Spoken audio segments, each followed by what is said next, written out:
What's up? What's good? Welcome to Ahmed's Voice. Thank you for being here. Now, I know you saw the thumbnail, you read the title, and you probably had some trepidation before you clicked on it. Now, first and foremost, let me start off. I grew up on Sesame Street. I don't have a personal problem with Sesame Street, but we live in a world where we need to recognize things for what they are. Here at Ahmed's Voice, especially Ahmed's Voice on Substack, we look at the performing arts and the media for what it is, not from what we want it to be, and not from a place of emotion. We look at it for what it is, where it's brought us, and why we're here. And the title of this, as we run through, this is nothing exhaustive, but Sesame Street was a psyop. It was a psychological operation. And if you still think I'm tripping, we're going to go by the definition of the word psyop, and we're going to look at the founding players and the founding documents that brought Sesame Street into being. The thing about doing a podcast like this is you're kind of time traveling, because even though I'm recording this right now, you're working with me on it. As you're looking at the screen, this is the working document for this podcast and for this post, and we'll go through it. And everything that I talk about in here, I have the links right here in this working document. So after we get done rolling through it right now, you can click on these links and actually see for yourself what I'm talking about. So yes, was Sesame Street a psyop? Well, let's just go through these very quickly. Again, this is not going to be exhaustive. I put all the stuff here for you to do your own research and check it out if you want. Then you can come back, get in the comments, tell me I'm crazy and I'm tripping. Sesame Street was a psyop. So first of all, let's define what a psyop is according to Merriam-Webster Dictionary. Psyop, a noun. First definition, a military operation usually aimed at influencing the enemy's state of mind through non-combative means, such as distribution of leaflets, for example. The second definition, which is the main one we're going to be dealing with, someone or something used by the government to influence a population's opinions and attitudes. Let's read that second one again. Someone or something used by the government to influence the population's opinions or attitudes. That's the working definition we're going to be mostly working with today. Working definition of working with today. Did I say working enough in this episode? Now, I did visit Sesame Street many years ago in 2020 when I was at San Diego Rep, and we were doing a podcast called We Are Listening. This was one from one of the notes episodes. We Are Listening, episode 34, the hidden curriculum and black roots of Sesame Street. I have the video here on this page for reference. In this video, I really went more into kind of like the creative side of Sesame Street and how some of it, the origins of Sesame Street and the neighborhoods were really built on predominantly black neighborhoods in New York. And again, a little bit more of the creative process versus the administrative process. So it's a great reference video, and I do invite you to go check it out. That's why I added it to this page, because there's some things here that are in there as well, and I drew on a lot of the same sources. But we're going to get moving forward with Sesame Street being a psyop. Again, not a good thing, not a bad thing. It just is what it is. And we'll see through the definitions that the founders lay out themselves that it was a psychological operation. Sesame Street was definitely an experiment that led to some broader things. And we're going to really ask ourselves, how good was it for who it was supposed to originally be helping? So again, here was a working document, which is this post. And so we'll go to the first link that I have here. Again, remember, one of the definitions was someone or something used by the government to influence the population's opinions and attitudes. And what we're going to go to is we're going to go to the founding history of the Carnegie Foundation. If you've watched Sesame Street, if you know about Sesame Street, one of the major founders and funding organizations, the major founding organization of Sesame Street is the Carnegie Foundation. We're going to be specifically looking at their offshoot, which is the Carnegie Foundation for the Advancement of Learning. This is what actually spun off from the Carnegie Foundation when it comes to education. But we need to understand why the Carnegie Foundation was founded in the first place. Well, Ahmed, it's for education. No, it's right there in the title, the Carnegie Foundation for the Advancement of Teaching. So let's get into the history. Again, we're going to go back and look at our definition again. Someone or something used by the government to influence the population's opinions or attitudes. The Carnegie Foundation, foundation history of the early years. And these are things I've highlighted. Again, we're not going to get exhaustive. I just have some key points that I want you to think about. And here we have the Carnegie Foundation for the Advancement of Teaching was established in 1905 and chartered in 1906 by an act of Congress as an independent policy and research center called to do and perform all things necessary to encourage, uphold, and dignify the profession of the teacher and the cause of higher education. Let's read that again.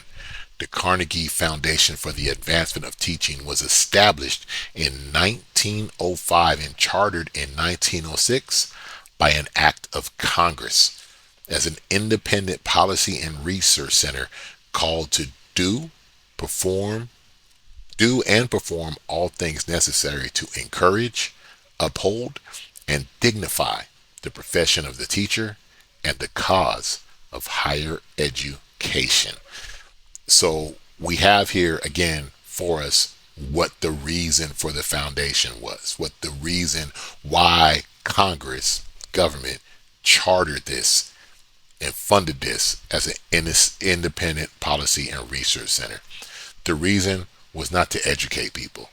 The reason was to encourage and dignify the profession of the teacher and the cause of higher education. You know, I have a thing that we'll talk about later on in another episode where I talk about kind of like the founding of, not the founding, but the early days of the performing arts, particularly theater, in the Federal Theater Act. And I always talk about how like the government is always, they're always interested in you if you can contribute to the tax base. Like every act of government is to try to continue and add to the tax base, as maybe it should be. We need the government to be successful if we're going to live in this country, right? But again, this foundation was started for the advancement of teachers and educators. We'll go a little further. Andrew Carnegie, yeah, I got it right there.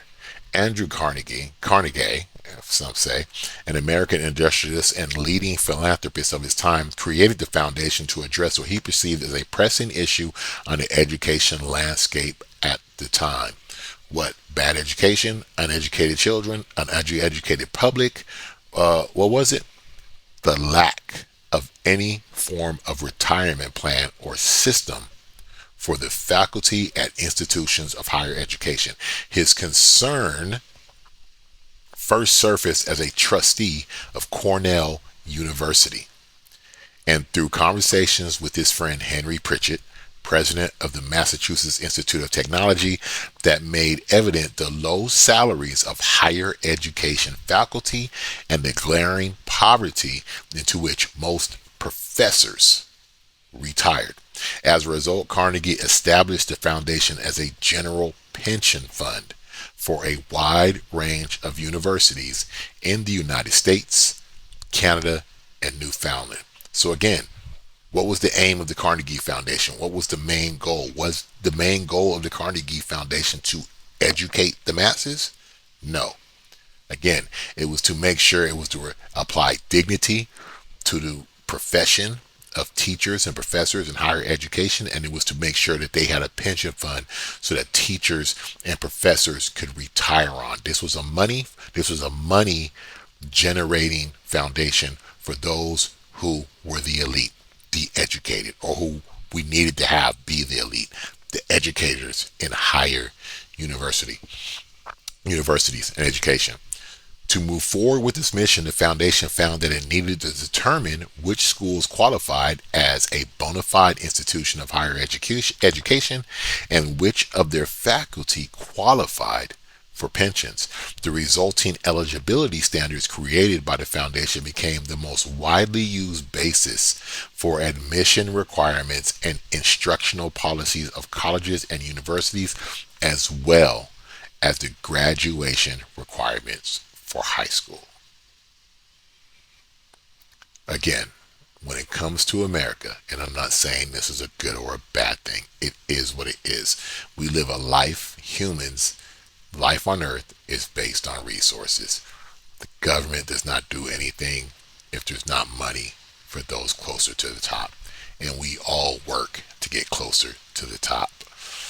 Again, the main reason for the Carnegie Foundation, established by Congress, chartered by Congress, an act of Congress, an act of the United States government, was to make sure that higher level educators had pension and retirement, and that the position of professors was dignified. Now, you might say, Ahmed, that sounds crazy. You're making it up. I just read it to you. Excuse me. I just read it to you from the history page of the Carnegie Foundation itself. Again, I just want to, just one more time. The mission was to make sure that there was dignity. Let's read it. Let's go back one more time. The Carnegie Foundation for the Advancement of Teaching was established in 1905 and chartered in 1906 by Act of Congress as an independent policy and research center called to do and perform all things necessary to encourage, uphold, and dignify the profession of the teacher and the cause of higher education. To move forward with this mission, the foundation found that it needed to determine which schools qualified as bona fide institutions of higher education and to which of their faculty for qualified for pensions. The resulting eligibility standards created at foundation became the most widely used basis for the admissions requirements and instructional policies of colleges and universities, as well as the graduation requirements of high schools. That is where the foundation of what education was supposed to be. The requirements that got you out of high school and into college were based on what was going to help the leaders of higher education acquire dignity, greater salaries, and a greater pension to retire on. So we'll move to our next document, how Lloyd Morissette built Sesame Street from the foundation up.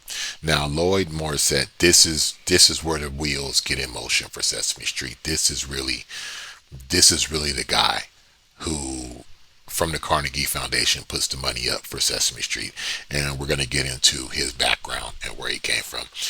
Again, this is from how Lloyd Morissette built Sesame Street from the foundation up. This is from History Phil. This is a website. Again, all these links are in this description page for this podcast that you're looking at. Again, you're part of this. This is a working document until we post this as a podcast later this week. Let's read. Lloyd N. Morissette, a psychologist who forged a career in philanthropic foundations, died in San Diego last month at 93. This is written on February 15th, 2023. He's best known as the co-founder of Sesame Street. And yet, in the collective memory of Sesame Street's staff and fans, he primarily has been credited with only 2 interventions in the show's creation. One was his role in formulating the initial idea for Sesame Street at a 1966 dinner party, during which he noted his young daughter's attraction to television and asked his friend, TV producer Joan Gans Cooney, if she thought television could reach preschoolers. The other was Morissette's willingness to mobilize his connections in government and philanthropy to secure funding for the 1968 establishment of the Children's Television Workshop, the nonprofit organization created to produce the program. Those contributions were indeed critical to Sesame Street's existence, but over the course of his career, Morissette's influence on the program was considerably more extensive and profound. So again, Lloyd Morissette, as we'll see, is comes out of the Carnegie Foundation. Again, they talk about his contributions, and it's funny how they write this, for they say, "Oh, he's only known for these two things," but these are two major things. If you don't know him for anything else, the other contribution, again, the other was Morissette's willingness to mobilize his connections in government and philanthropy to secure funding for the 1968 establishment of the Children's Television Workshop, the nonprofit organization created to produce the program. We'll go on a little bit further. As a program officer at Carnegie Corporation, Morissette was skilled at seeing connections between concepts, turning them into relationships between people by facilitating new research and collaborative endeavors. He knew people with commitments to new ideas, people with the skills to implement those ideas, and the people with the resources to support them. In short, he recognized an experimental program for preschoolers was possible and could offer the opportunity to put psychology, research, and philanthropy to use for public service on a national scale. So why are we talking about this? Because in everything that we do and everything we love, we need to understand there's a psychological element to it when it comes to the founding of the country. The Carnegie Foundation was funded began in 1905 to 1906. And if you run 1905 and 1906 through your Wayback Machine or any history machine like Sherman and Mr. Peabody, you're going to see the foundations of so many things in this country. You're going to start seeing the foundation of the monetary system, different organizations. You're going to see a lot of foundations that have to do with a lot of psychological work. And again, we're going to read this sentence. In short, he recognized that the experimental program for preschoolers was possible and could offer the opportunity to put psychology, research, and philanthropy to use for public service on a national scale. So Lloyd Morissette comes out of the Carnegie Foundation. He is a psychologist. He recognizes a need, and how can we use television to educate, or how can we use television to indoctrinate, maybe to train children? And you're gonna be like, "Well, man, this is just, what are you talking about? This is just him doing his thing. This is just him being concerned." We're going to keep going. This Sesame Street, the Children's Television Workshop, was an experiment. It was not the overall goal to educate. It was an experiment to see what television could do. And we're going to get into why Lloyd Morissette saw this as an opportunity to, as an experiment as to what television could do. You need to understand television was a relatively new medium, and people were now experimenting with what we could do with television. What can we do with people staring into the screen? How can we tell them a vision? How can we create programs to program them? It just is what it is. It's on the surface. Again, I'm not saying it's good or bad.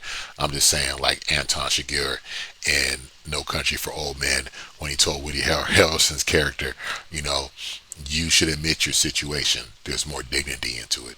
We should admit when we've been psychologically put together, because that's just the truth of where we are. And you know what? I'll take a side quest on that right now.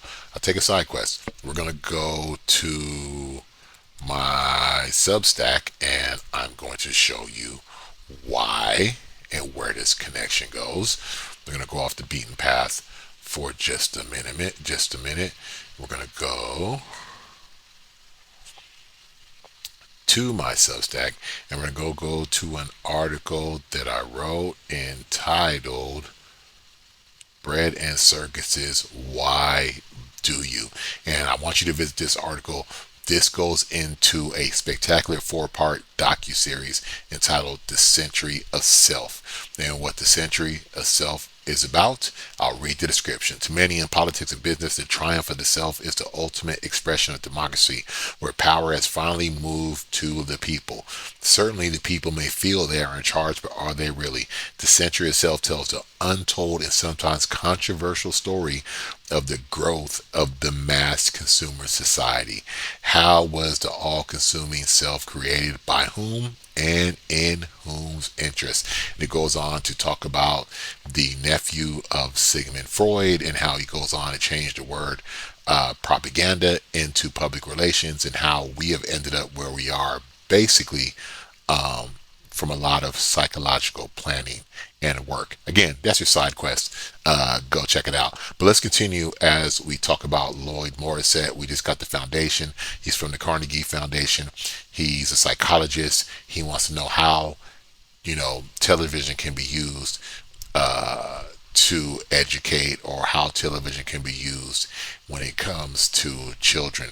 We skip ahead again. The Sesame Workshop. This was once called the Children's Television Workshop. For those old enough to remember, that's what it was called. And here is where we get into the nuts and bolts of things. This is a report and an article called The Potential Uses of Television in Preschool Education. In 1966, Joy Gans Cooney was a documentary producer at Channel 13 when Lloyd Morissette, then the vice president of the Carnegie Corporation of New York, offered her the opportunity that would change the landscape of children's media forever. The Carnegie Foundation provided funding for a 3-month study during which Joan traveled the country to interview early learning experts and children's television producers and filmmakers. Her report, The Potential Uses of Television for Preschool Education, became the blueprint for Sesame Street and the Children's Television Workshop. And what we're going to do right now is I am going to actually bring up, give me just a second, I should have done this before the show. I am going to actually bring up that report. Give me just a second here as A few moments later. Okay, so here is our report, a report to the Carnegie Foundation, the potential uses of television in preschool education. Again, this is written by Joan Gans Cooney. This is after she has been approached by Lloyd Morissette, again, vice president of the Carnegie Foundation at the time. And this is an actual report that was put together to try to figure out how can television be used, to actually yeah, the founding thing is to how can it be used to educate children, right? That's the main thing. But the thing I'm trying to get across to you is that this was all an experiment. This is all a psychological experiment. So let's read this first paragraph, these first public paragraphs here. In the 1960s created a climate for social change and encouraged people to seek it. Television had become a medium with the greatest reach, but offered little of benefit for children and was seen by many as a vast wasteland. The country had become sensitized to problems of early education because of the failure of large numbers of children in urban communities and schools. The New York City was a primary example, where a black child would come to school a few months behind first grade and be a year and a half behind the third grade. This was a common finding. The National Educational Policies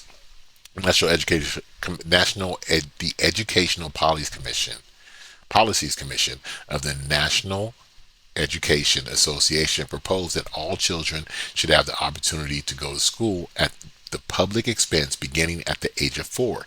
If the NEA's recommendation had gone into effect, about 5 million more 4 and 5-year-olds would have been added to the school rolls. The United States did not have the funds, the schoolrooms, nor the teachers to act upon this recommendation. So the recommendation was for more kids to be educated. Government didn't have the money, which seems crazy, right? Like, you got to think, like, come on, the government had to. No, the government didn't have the money. Didn't have the money to fund putting kids in school. Again, I said that this was a psychological operation. It was an experiment. So far, everything that we've seen shows you that this was an experiment and a psychological operation. Check out this next. Check out this next passage that I highlighted from this. Again, this is from the report.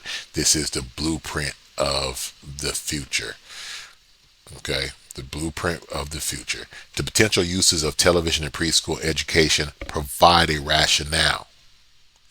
The potential uses of television in preschool education provide a rationale, a initial research base, and blueprint for the Children's Television Workshop, now known as Sesame Street.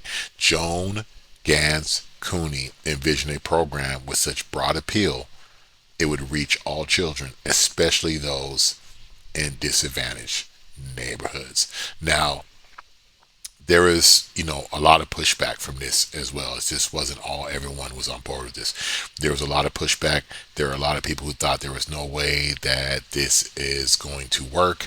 But yet you had all of this money coming from the Carnegie Foundation and other government circles, other government big players, other philanthropic giants that were really pushing forward with this report and really trying to understand how could this be used, right? How could this be used to educate children? How could we use this experiment for education to really kind of look at how do we educate these kids? Let's get into another piece that I have highlighted here. Let's go ahead and highlight this, see what's going on.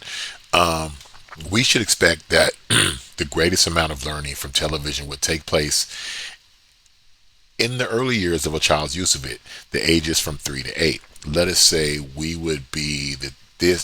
let us say would be the time when television would have the least competition.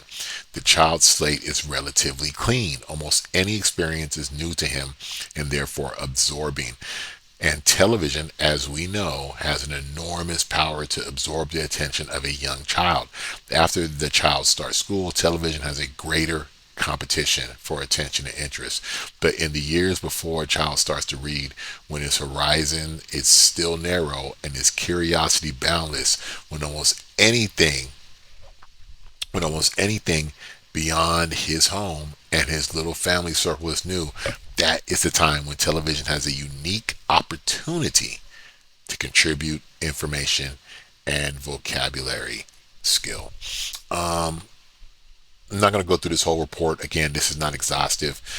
Not a good thing, not a bad thing. This was just for me to illustrate to you that there were more psychological reasons for Sesame Street to be funded and why television was the medium that was chosen. Number one, it was a psychological experiment.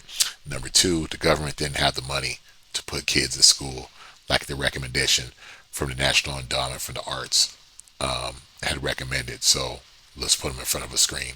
And we all know what that ended up doing to us, right?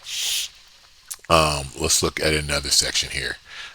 General and specific aims. The general aim of the television series will be to foster intellectual and cultural development in preschoolers. Let's go back to our definition. Someone or something used by the government to influence the population's opinions and attitudes, right?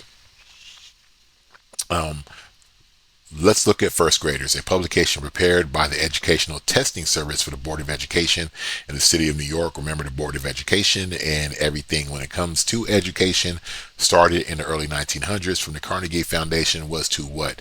All these tests, all these benchmarks, all these benchmarks that children and later on high schoolers are supposed to meet were supposed to be the barometers to measure and to help facilitate higher education teachers and professors and provide them with dignified positions, more higher salaries, and a pension.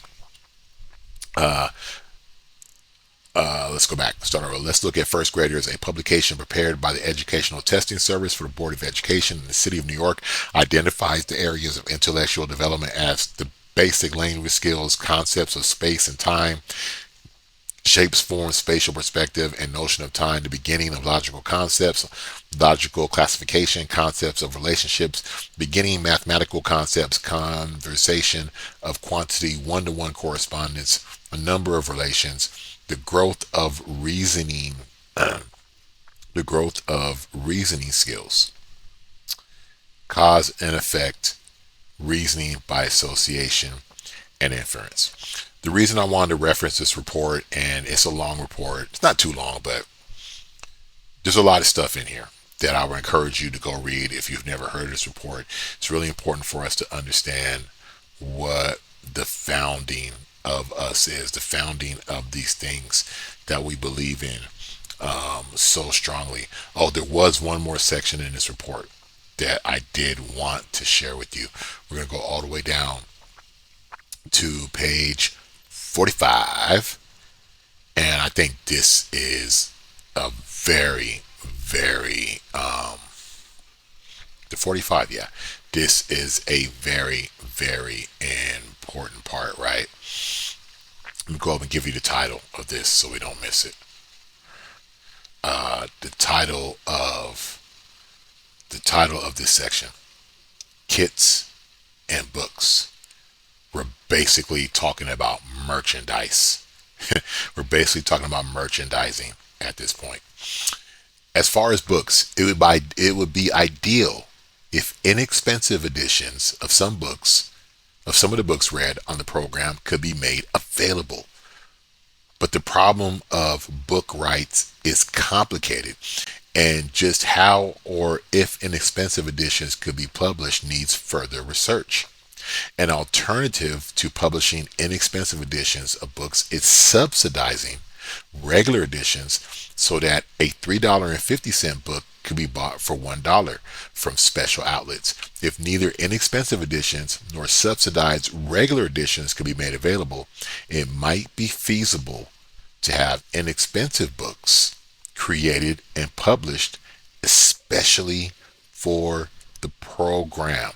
Given the fact that an educational television series for preschoolers would present an enormous opportunity for the awakening interest of children in books, I feel sure that libraries, book publishers, schools, and other interested agencies would look for new ways to capitalize on this interest. Out of this ferment, no doubt, would come some of the answers to these questions about book publishing and distribution. How many Sesame Street toys and books and shirts and dolls and whatever merch has been sold since its inception in the late 60s? Hard to measure, right? Hard stuff to measure. Again, a very interesting report. I think if you can find the time to read it, I would really think it's worth your time to check it out. Again, a report to the Carnegie Foundation of New York, the potential use of television in preschool education, by Joan Gans Cooney. Let's get on to our next subject again, as we get into again another article from the Sesame Workshop, the Children's Television Workshop, formerly the Joan Gans Cooney Center. Dr. Pierce and the Hidden Curriculum of Sesame Street. This is a picture of Joan Gans Cooney and Dr. Chester Pierce at the Sesame Street Workshop. Let's get into this. Dr. Chester Pierce, a psychologist and professor who was a national advisor for the Children's Television Workshop, and who will become the founding president of the Black Psychiatrists of America in 1969, also saw an opportunity to provide widespread radical therapeutic treatment for black children. Dr. Pierce believed television, and Sesame Street in particular, could play a strong role not just in entertaining children, but in countering racist messaging that was so pervasive during the 1960s. Black children absorbed countless, wait for it, microaggressions, a condition and term that he first identified and coined via media representation. Again, We have another psychologist, psychiatrist in the game. It's not primarily about education. Again, he didn't even say education. He said that Sesame Street in particular could play a strong role not just in entertaining children, but in countering the racist messaging. In fact, it could be used as a therapeutic. A therapeutic. You're understanding now why I'm saying that we need to really understand the foundations of the things that we love and the things that we grew up on. Not to hate them, not to be mad at them, but we need to understand what they really were. And there's nothing wrong with that.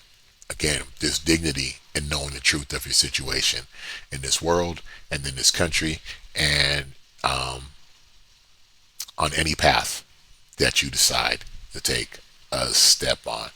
Um, Again, Dr. Chester Pierce, black psychologist. You got to remember, if you go back and look at that We Are Listening episode, that is linked in here. Again, they made Sesame Street to look like the brownstones, to look like the urban centers in New York City. They wanted that to be the image they were projecting. They wanted to have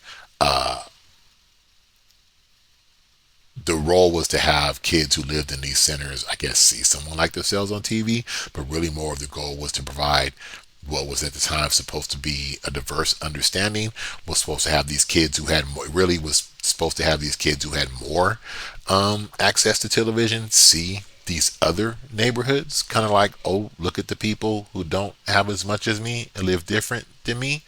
That could be a good and a bad thing, right? But these were all the goals of this show. As we've been going through all these links, you see education is always the second or third tier.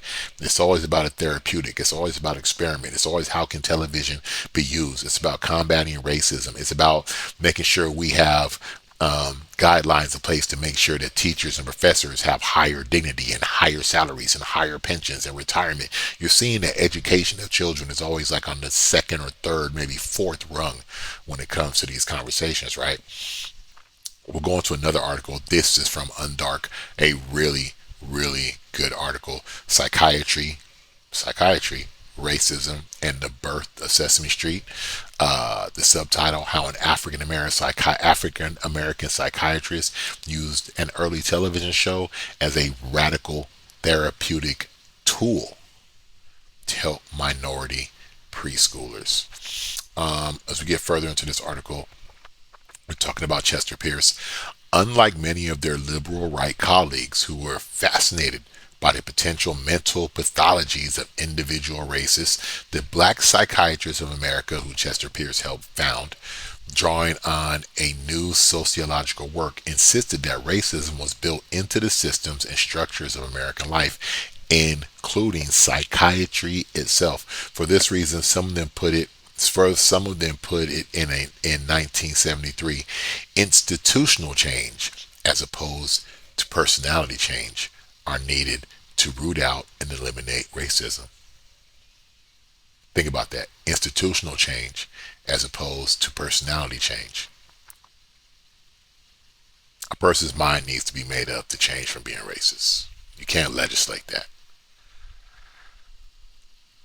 But again, this is just another example of how much psychiatry and psychology has gone into building Sesame Street and the children's